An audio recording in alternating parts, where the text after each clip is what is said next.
রমাদানের কদর বুঝি এবং রমাদানকে আল্লাহ আমাদের দুয়ারে পৌঁছে দিয়েছেন, আমাদেরকে রমাদান পর্যন্ত উপনীত করে দিয়েছেন, এর জন্য আল্লাহর দরবারে সিজদাবনত হই, শুধু একটা শুকরিয়া আদায় করি, শুধু এই জন্য যে আল্লাহ আপনি আমাদেরকে রমজান পর্যন্ত হায়াত লম্বা করে দিয়েছেন, রমজান পর্যন্ত পৌঁছায় দিয়েছেন, এই জন্য শুধু একটা শুকরিয়া আদায় করি। প্রথম কাজ হলো এই। দ্বিতীয় কাজ হলো শুকর গুজারি। এটা শুধুমাত্র মৌখিকভাবে আদায় করার জিনিস না। শুকর গুজারি প্রধানত আমলের মাধ্যমে, কাজের মাধ্যমে কৃতজ্ঞতা, এটাই হলো আসল কৃতজ্ঞতা, এটাই হলো প্রকৃত শুকর গুজারি। আমাদের কাজের মাধ্যমে শুকরিয়া আদায় করা দরকার। কিভাবে করব? রমাদানুল মুবারক, এটার নামটাই তো হলো, আমরা বলতেছি রমাদানে মুবারক, রমজান মুবারক। এটা হাদিসের মধ্যেও রাসূল সাল্লাল্লাহু আলাইহি ওয়াসাল্লাম এই শব্দটা প্রয়োগ করেছেন, সেখান থেকেই মুবারক শব্দটা এখানে যুক্ত হয়েছে। কাদ আযাল্লাকুম শাহরুন আযীম, শাহরুন মুবারক। আল্লাহ নবী রমজানের আগে উম্মতকে একটা খুতবা দিয়েছেন, একটা বয়ান দিয়েছেন।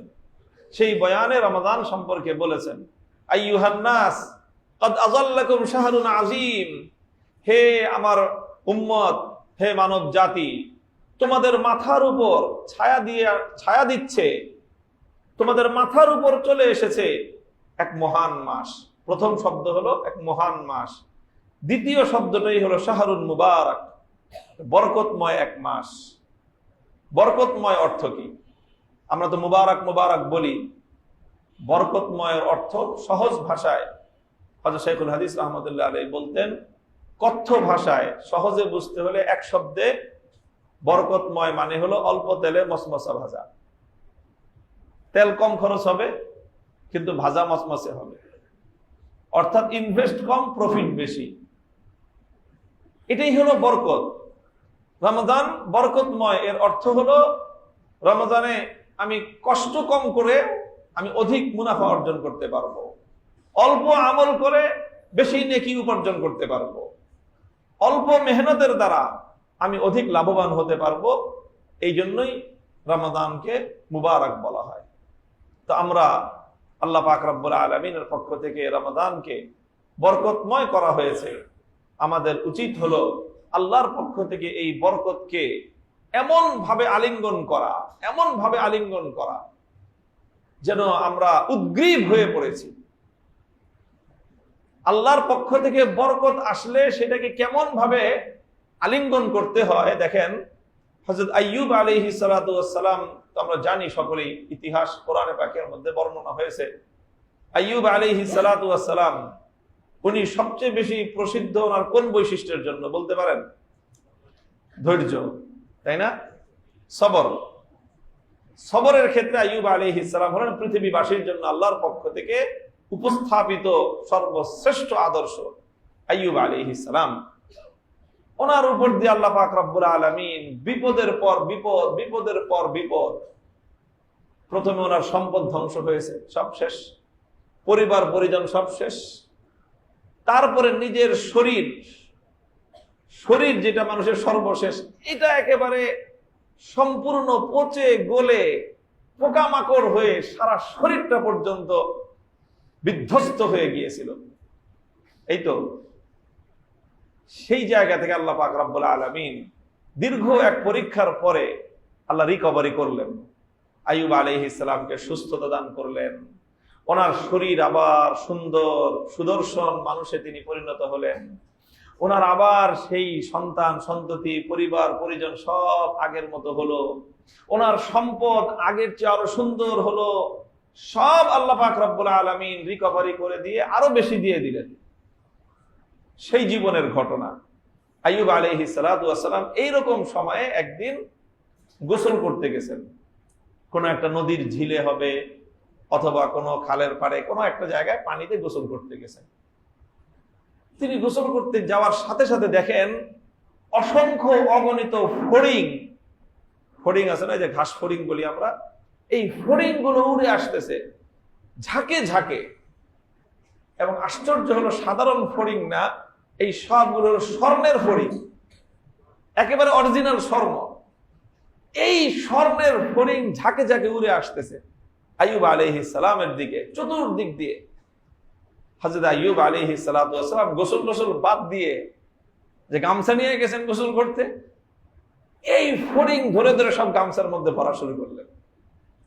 মানে অস্থির হয়ে, উদ্গ্রীব হয়ে খালি গামছার মধ্যে, ব্যাগের মধ্যে, সবকিছুর মধ্যে এই ফড়িং ভরা শুরু করলেন। আল্লাহ পাক রব্বুল আলামিন ডাক দিলেন, আলাম উগনিকা আন হাযা ইয়া আইয়ুব, হে আইয়ুব, তোমারে কি আমি কম দিছি? হ্যাঁ, কি ছিলা আর কি বানাইছি? তুমি কিরকম ছিলা যে তোমাকে দেখলে মানুষ ঘৃণা করত, তোমার শরীর থেকে এমন দুর্গন্ধ ছড়াতো যে মানুষ তোমার দুর্গন্ধে আশেপাশে আসতে পারতো না। সেই জায়গা থেকে আমি তোমাকে কোথায় নিয়ে আসছি? সম্পদের অভাব কি পড়ছে তোমার? তোমার তো কোনো কিছুর অভাব নাই, আর এইরকম কিছু স্বর্ণ দেখে তুমি এরকম পাগল হয়ে গেলা। আমি কি তোমাকে এই সম্পদের প্রতি লালায়িত হওয়া থেকে আমি কি তোমাকে অমুখাপেক্ষী করি নাই? আল্লাহর প্রশ্ন। আল্লাহু আকবার। হযরত আইয়ুব আলাইহিস সালাতু ওয়াস সালাম যে জবাবটা দিয়েছিলেন, সেই জবাবটাই হলো আমাদের জন্য শিক্ষণীয় এবং অনুকরণীয়। হযরত আইয়ুব আলাইহিস সালাম বললেন, লা গিনা বি আন বারাকাতিকা ইয়া আল্লাহ, লা গিনা বি আন বারাকাতিকা ইয়া আল্লাহ। হে আল্লাহ, আপনি তো আইয়ুবকে চিনেন। আইয়ুবের সম্পদের প্রতি কোনো লালসা নাই, কোনো লোভ নাই। এই সম্পদ আজকে আছে, কালকে নাই। আইয়ুব ভালো করে জানে, আল্লাহ আপনার আইয়ুব সম্পদের লোভে লালায়িত হয় নাই। আল্লাহ আপনার আইয়ুব সম্পদের লালসা করতেছে না। আল্লাহ আপনার আইয়ুব সম্পদ জমা করতেছে না। তবে আইয়ুব এটা বুঝতেছে, এই যে ফড়িং স্বর্ণের হয়ে যাওয়া, এটা সাধারণ কোনো বিষয় নয়। এটা তখনই হওয়া সম্ভব যখন আল্লাহর পক্ষ থেকে বরকত হয়, তখন সম্ভব। তো আমার কাছে সম্পদ আসছে, আমি তো সম্পদ দেখতেছি না, আমি তো দেখতেছি এটা আমার আল্লাহর পক্ষ থেকে বরকত এসেছে আমার কাছে।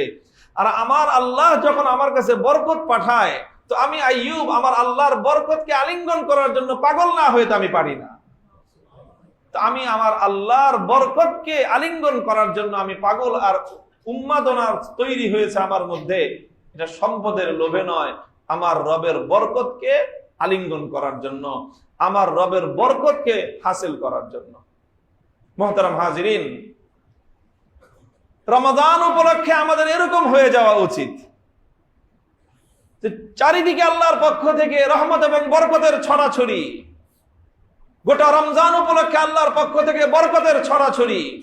আল্লাহ যখন আমার চারিদিকে বরকতের ফড়িংগুলো আমার চারিদিকে যেরকম উঠতেছে, আমাদের তো এরকম পাগল আর উম্মাদ হয়ে আইয়ুব আলাইহিস সালাতু ওয়াস সালামের মতো নাওয়া খাওয়া সব বাদ দিয়ে এই বরকতগুলিকে নিজের মধ্যে, নিজের চাদরে, নিজের জামায়, নিজের সবকিছুতে এই বরকতগুলিকে অর্জন করে, এগুলোকে নিজে আলিঙ্গন করে নিজে সংরক্ষণ করার জন্য পাগল হয়ে যাওয়া দরকার, উচ্ছল হয়ে যাওয়া দরকার। যে হায় হায়, সময় চলে গেল, রাতটা তো ঘুমায় পার করে দিলাম, রমজানের রাত, হায় হায় রমজানের রাত ঘুমায় পার করে দিলাম। আমার মধ্যে অস্থিরতা থাকা দরকার। রমজানের রাত তো ঘুমানোর জন্য নয়, 11 মাসের রাত ঘুমানোর জন্য, রমজানের রাত ঘুমানোর জন্য নয়। 11 মাসের দিন খাওয়ার জন্য, রমজানের দিন খাওয়ার জন্য নয়। হাদিসের মধ্যে আসছে, কিয়ামতের দিন আল্লাহ পাক রব্বুল আলামিনের সামনে রোজা এবং কোরআন এই দুটো দাঁড়িয়ে আল্লাহর সামনে সুপারিশ করবে। রোজা দাঁড়িয়ে বলবে যে, আল্লাহ, আমি তোমার বান্দাকে সারাদিন পানাহার থেকে বিরত রেখেছি। তার সমস্ত ব্যবস্থাপনা ছিল এবং তার চাহিদাও ছিল এবং সেই চাহিদা পূরণ করার ব্যবস্থাও ছিল। কিন্তু আল্লাহ, আমি রোজা, তোমার বিধান, আমি তোমার বান্দাকে সারাটা দিন খাবার থেকে উপোস রেখেছি, পানি থেকে তাকে পিপাসার্ত রেখেছি। কাজেই আজ আমি তোমার বান্দার জন্য তোমার কাছে সুপারিশ করতেছি।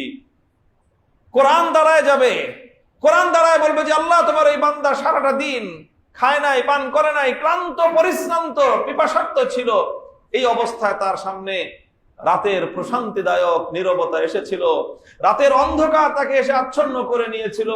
যেই সময়টায় মানুষের জন্য ক্লান্তির পরে, শ্রান্তির পরে ঘুম যখন মানুষের কাছে সবচেয়ে বেশি প্রিয় হয়, হে আল্লাহ, সেই কোরআন আমি তখন এসে তাকে বলেছি রমজানের রাত তো ঘুমানোর জন্য নয়, রমজানের রাত তো আল্লাহ পাক কোরআনের জন্য বরাদ্দ করেছেন।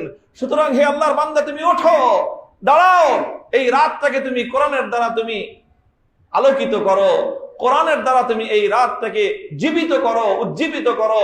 তোমার বান্দা কোরআনের ভালোবাসায় দাঁড়িয়ে 20 রাকাত সালাতুত তারাবিহ পড়েছে, দীর্ঘ কোরআন তেলাওয়াত সে করেছে, শুনেছে। রাত, এত দীর্ঘ রাতে 20 রাকাত পড়ার পর আবার শেষ রাত্রিতে, আবার মধ্যরাত্রিতে ঘুম থেকে উঠে সে কিয়ামুল লাইল, সে তাহাজ্জুদের নামাজ পড়েছে, কোরআন তেলাওয়াত করেছে। কাজী আল্লাহ, আমি কোরআন তোমার বান্দার জন্য সুপারিশ করতেছি। ফায়ুশাফাআন, আল্লাহর নবী বলেন রমাদান, রোজা এবং কোরআন উভয়টির সুপারিশ আল্লাহ কবুল করে এই বান্দাকে আল্লাহ মাফ করে দিবেন।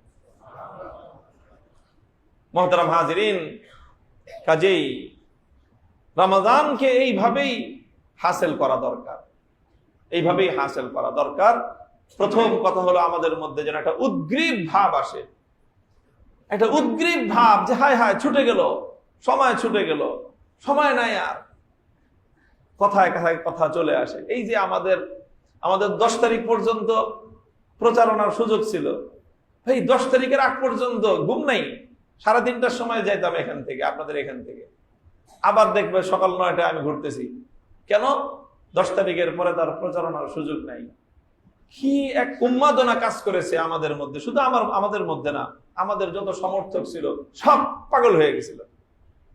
ভাই, এর চেয়ে বেশি পাগল হওয়া দরকার যে রমজান কিন্তু একটা চলে গেছে, 1.5টা চলে গেছে, একটু পরে আরেকটা চলে যাবে। এইভাবে রমজান কিন্তু অল্প সময় থাকবে, চলে যাবে। মাহরুম ওই ব্যক্তি, বঞ্চিত ওই ব্যক্তি, কপাল পড়া ওই ব্যক্তি, হতভাগা ওই ব্যক্তি, রমজান যার কাছ থেকে চলে যাবে, অথচ সেই রমজানের পরিপূর্ণ বরকতের কিছুটা অংশ অন্তত সে নিজের জন্য অর্জন করে রাখতে পারবে না। ওর চেয়ে বড় পরাজিত এবং তার চেয়ে বড় পোড়া কপালী পৃথিবীতে আর কেউ নাই, আর কেউ নাই।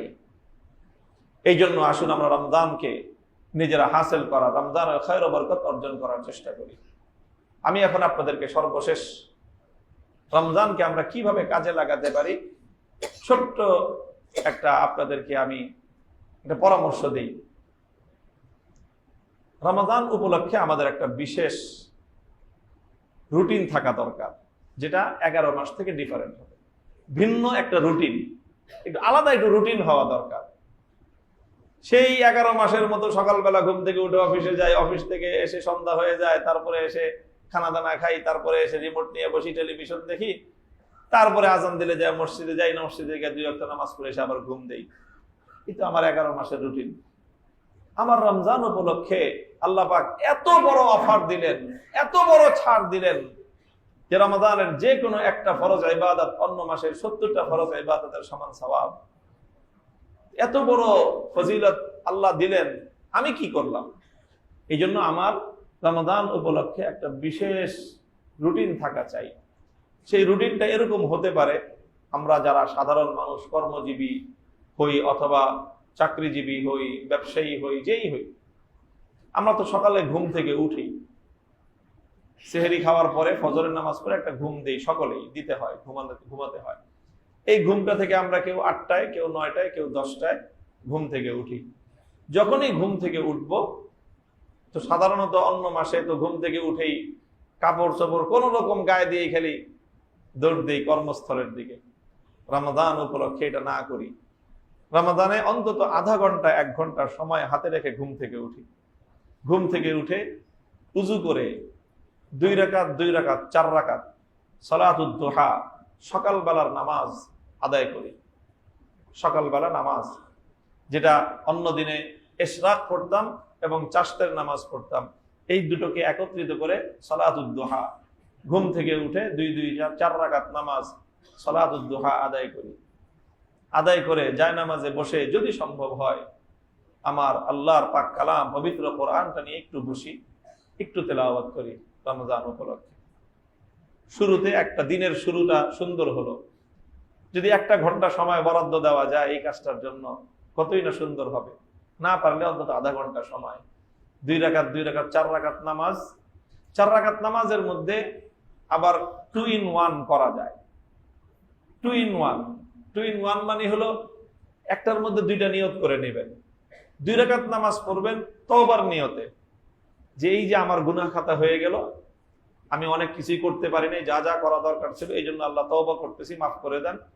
আর 2 রাকাত নামাজ নিয়ত করবেন হাজাতের নিয়ত, যে আমার অনেক প্রয়োজন আছে, আল্লাহ আপনি ভালো জানেন, আর নিজের যেটা বেশি দরকার সেটা মনে করে যান, আল্লাহ আমার দিনের এই প্রয়োজনগুলিও পূরণ করে দিয়ে। 2 রাকাত নামাজ তওবার নিয়তে, 2 রাকাত নামাজ হাজাতের নিয়তে। 4 রাকাত নামাজ পড়লেন, কোরআন তেলাওয়াত করলেন, একটু তাসবিহ পড়লেন, দোয়া করে দিনের কাজ শুরু করলেন।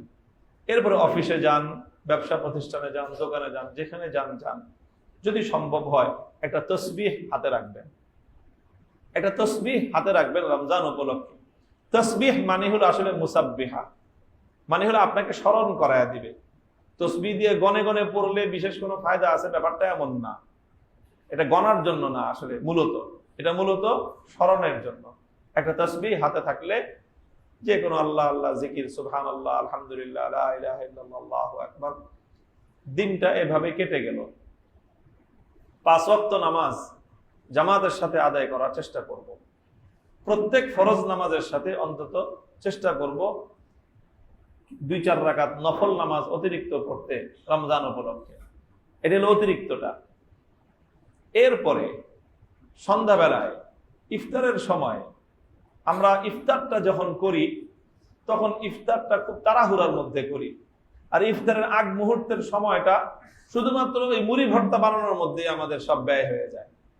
অথচ এটা কিন্তু খুব গুরুত্বপূর্ণ একটা সময়, ইফতারের আগ মুহূর্ত, দোয়া কবুলের সময়। এই জন্য আমাদের চেষ্টা করা উচিত ইফতারের আয়োজনটা 10-15 মিনিট আগে ক্লোজ করে দেওয়া, দিয়ে ইফতার সামনে রেখেই আল্লাহর কাছে হাত তুলে দোয়া করা। এটা হবে আমাদের দ্বিতীয় বিশেষ আমল রমজান উপলক্ষে। তারপরে ইফতার করে সালাতুল মাগরিব আদায় করলাম। সালাতুল মাগরিবের সাথে রমজান উপলক্ষে অন্তত আমরা 2 রাকাত সুন্নত তো পড়ি, 2 রাকাত সুন্নতের সাথে সাথে আরো 4 রাকাত সংযুক্ত করে সালাতুল আওয়াবিন, 6 রাকাত নামাজ, এটাকে সালাতুল আওয়াবিন বলা হয়। আওয়াব মানে হলো যে ব্যক্তি আল্লাহর দিকে খুব বেশি ধাবিত, এটা তাদের নামাজ।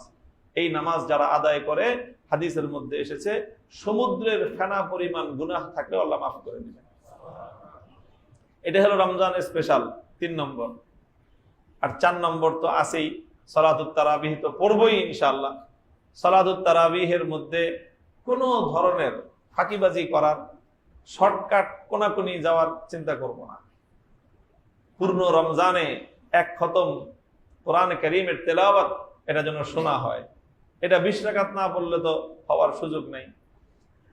এটা হলো 3 নম্বর। আর সর্বশেষ হলো যে সেহরির সময় তো উঠবই ঘুম থেকে, সেহরির সময়টায় খুব গুরুত্ব দিয়ে অন্তত আধা ঘন্টা 1 ঘন্টা আগে ঘুম থেকে উঠে 8 রাকাত নামাজ কিয়ামুল লাইলের নিয়তে, তাহাজ্জুদের নামাজ, এটা যেন মিস না হয়। রমজান উপলক্ষে তো কিছু বিশেষ আমল করা দরকার। এই বিশেষ আমলটা হলো রাতের প্রথম অংশে এশার নামাজের সাথে সালাতুত তারাবিহ, আর শেষ রাতে সেহরির সাথে আমরা সালাতুত তাহাজ্জুদ, কিয়ামুল লাইল 8 রাকাত, 8 রাকাত না পারলে 6 রাকাত, 6 রাকাত না পারলে 4 রাকাত। এরপরও কোনো একটা রাত যেন আমার কিয়ামুল লাইল থেকে মাহরুম এবং বঞ্চিত না হয়। আর রমজান উপলক্ষে শাহরুল মুওয়াসাত, এটা একটা সহমর্মিতার মাস।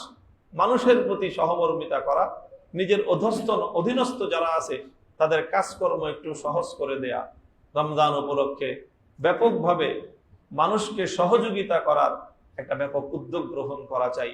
এর মধ্যে বিশেষ উদ্যোগ হলো মানুষকে ইফতার করানো, মানুষের ঘরে ঘরে ইফতারের হাদিয়া পৌঁছানো। ইফতার দেওয়ার জন্য ধনী গরিব এটার ব্যবধান করার প্রয়োজন নাই, সকলের কাছে ইফতারের হাদিয়া পৌঁছানো উচিত। তবে অবশ্যই যারা দরিদ্র তাদের প্রয়োজনটা বিশেষভাবে লক্ষ্য রাখা চাই। যে ব্যক্তি কাউকে ইফতার করালো, তো তার সমপরিমাণ, রোজার সমপরিমাণ সওয়াব সে লাভ করবে ইনশাআল্লাহ। তো ইফতার করানোর ক্ষেত্রে আমরা বিশেষ আয়োজন করি, আল্লাহ আমাদেরকে তৌফিক দান করেন। আমরা বিশেষভাবে একটা উদ্যোগ নিয়েছি রমজানুল মুবারক উপলক্ষে ব্যাপকভাবে মানুষের মধ্যে ইফতার বিতরণ করার এবং ইফতার করানোর। আপনারা যদি আমাকে বিশ্বস্ত মনে করেন তাহলে আপনাদের এই চানমিয়া হাউজিং এর 3 নম্বর রোডে আমাদের এখানে অফিস আছে। আপনারা এখানে ইফতার করানোর জন্য আমাদের বিশেষ কিছু প্যাকেজ আছে, উদ্যোগ আছে, আপনারা সেগুলোতে অংশগ্রহণ করতে পারেন। তাহলে সহজ হয়ে গেল। আল্লাহ পাক আমাদের সকলের রমজানকে বরকতময় করেন এবং রমজান উপলক্ষে আমাদের সকলকে ফজিলত হাসিল করার তৌফিক দান করেন। ওয়া আখিরু দাওয়ানা আলহামদুলিল্লাহি রাব্বিল আলামিন।